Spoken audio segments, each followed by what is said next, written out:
Okay, Hao. Good afternoon. Put a face to my videos. So I'm on my way to work. As you would know, China's changed their COVID policy. So I'll just give you a little look at what's going on here. So this will be quite a brief video and I won't go into too much depth. So just sit back, check things out. It is Friday, 4 o'clock, and normally I'm on the bus at this time of day. Normally this bus would be packed. This is just a very small bus. You can see just me and one other gentleman on the bus. And what happened here in China for all the schools, they brought their winter holiday forward, and for the children who are a little older, they've gone to have online lessons for 1 week. Because in China, leading up to the spring break, the Chinese New Year, they have their exams, their winter exams, before we have the winter holidays. So for the younger children, they have cancelled that, and the older children, some online lessons, and the exams yet to be announced. So as we're walking along, I'll give you a little brief insight into the COVID policies and what was happening. For many cities, there were no lockdowns. And really there's only a few cities that were suffering, having any sort of form of disruption to normal life. But those cities have now, get out of the way bus, show you the temple. Ooh, nice temple there. Those cities have now opened up and the restrictions are gone. Like all my videos, they're particularly aimed at my city and maybe not be applicable to every city in China. So just be aware of that, because China's a big country and I can only really report on what's happening in my exact location. So before, when you'd come to the subway, you'd come in here, and right here there'd be a person. You'd have to show your health code. And the health code basically looked like that, and it'd have like a little green square, and it would show that you have no form of COVID or anything like that. But that's all been abolished now, and that's abolished for everywhere you go, when before it was applicable. I'm just here at the subway line, and this is a transit station, so usually it should be quite busy. And normally when I'd go to work at this time of day, there'll be hundreds of people standing here waiting. And when you get on the subway itself, it'll be standing room only. So we'll get on and have a look how different that is. The subway, and as I said, normally standing room only, and really you would be shoulder to shoulder with other people, but as you can see it's quite barren. But still, for the subway, I forgot to mention, for the subway and bus, face masks are still mandatory for the public transport.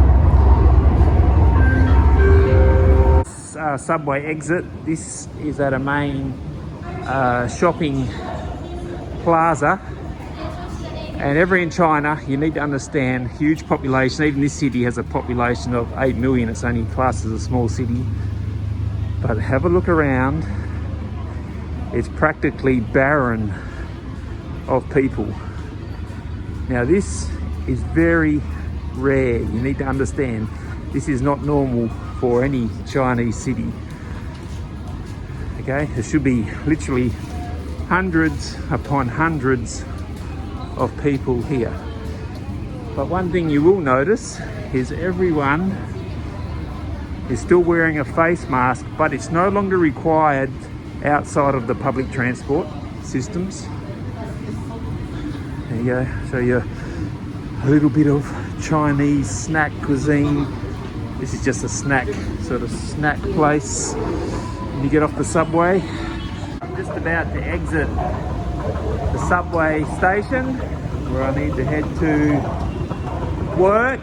And here on the left there's a park, and usually this time of day, and being a Friday, this park would be inundated with young children running and playing, old people doing their exercise, and again you can see it is basically barren. Now, I have my own private English training school, and even for us right now 90% of the parents have elected to have pure online lessons. Now, this is also very rare in China, as parents really despise their children having any screen time, but I won't go into that. So what this is all leading to is right now people are very skittish and are reluctant to go outside unless they really need to. See, everyone wears a mask. Another repercussion is right now it's near 5 o'clock, so this is dinner time for most Chinese people. These places would usually be quite full of patrons eating. Once again, as you can see, basically no patrons at all. And what you will find is happening is most people now, they're electing just to order their food online rather than go into the restaurant itself. You see, like this man here, he's a delivery man, has some food there.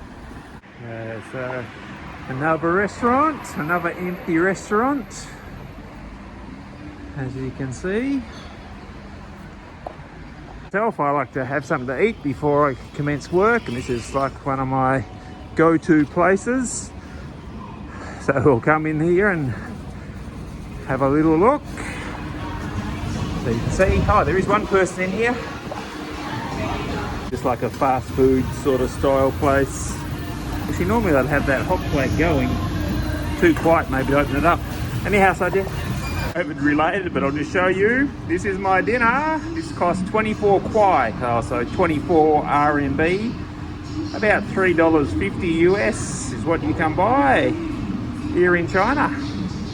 But yeah, like I was saying, if you look around, there's no one in here.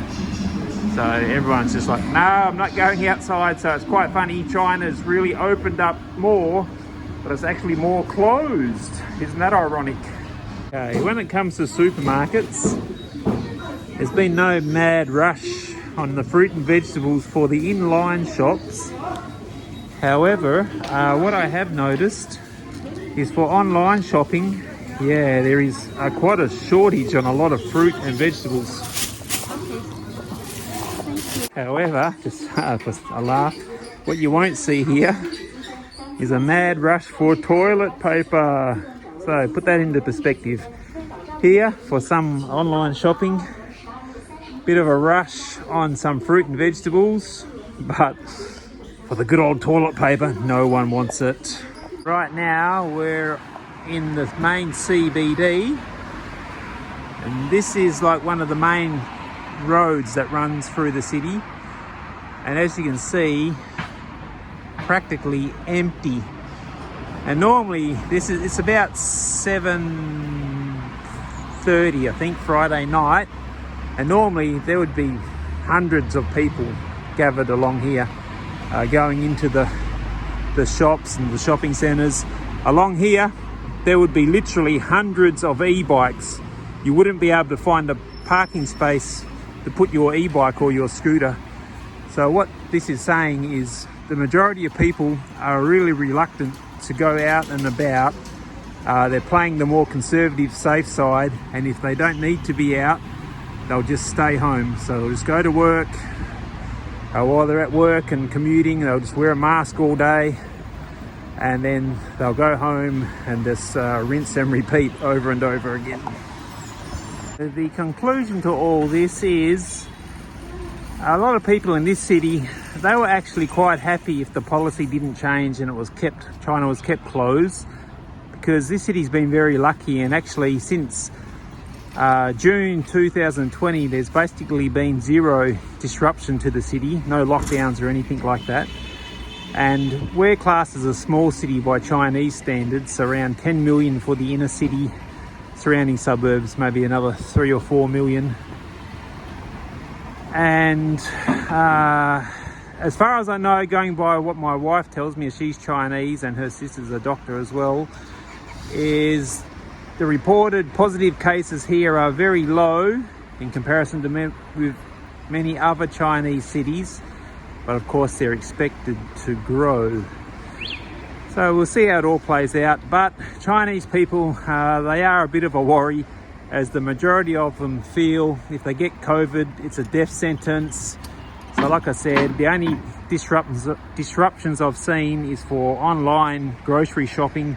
There's been a bit of a mad rush on some certain types of vegetables and fruits, and there was also a bit of a pharmacy run on fever medicines. So Merry Christmas to everyone, and I hope this somehow enlightens you to what's happening in China currently on the COVID scene. Quickly mention, I forgot to say, here in China, their funeral celebrations are quite public. What that means is when someone dies, they lay huge wreaths out the front of your community and then also at the front of people's apartments, so it's very obvious. And then a lot of traditional people, they'll also have like a marching band, have like a little funeral procession, so there is no hiding the fact of death. So if things get out of control and there are millions or billions of people dying, I'll update and let you know. I'm not here to hide anything, but generally for this city, people are pretty well versed in hygiene practices and COVID protocol. So most people are vaccinated. China has like a 70-80% vaccination rate. So we'll see how everything plays out. So once again, Merry Christmas and a Happy New Year.